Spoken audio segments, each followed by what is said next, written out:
થોડા સમય પહેલા એક ભાઈનો હોસ્પિટલમાંથી ફોન આવ્યો. મારા એક રિલેટિવનું અવસાન થયું છે. જોને કેટલાનો વીમો હતો. હવે તેનું પીએમ કરાવવું કે નહીં? મેં કહ્યું, ભાઈ, 1 પણ રૂપિયાનો વીમો હતો નહીં. જે વ્યક્તિએ ફોન કર્યો હતો ને તેમને કહ્યું, અરે યાર, નાના નાના બાળકો છે, પરિવારની આર્થિક જરૂરિયાત કોણ પૂરી કરશે?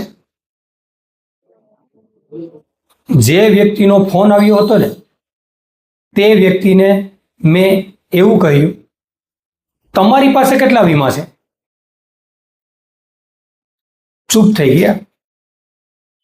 મેં કહ્યું, દોસ્ત, છેલ્લા 20 વર્ષમાં ઘણા બધા વ્યક્તિને અકાળે જાતા જોયા છે. લગભગ પાસે વીમો હતો નહીં. પરંતુ જે વ્યક્તિ ફોન કરે છે કે એવું કહે ફોન કરીને કે આ ભાઈનું અવસાન થયું, ભાઈ જરા જોવો ને તેમનો વીમો હતો કે નહીં. તે વ્યક્તિ કહેવાવાળા વ્યક્તિનો પણ, જે વ્યક્તિ જીવિત છે આજની તારીખે, એ વ્યક્તિનો પણ આજની તારીખે 1 પણ રૂપિયાનો વીમો નથી. તમે શું કહેશો?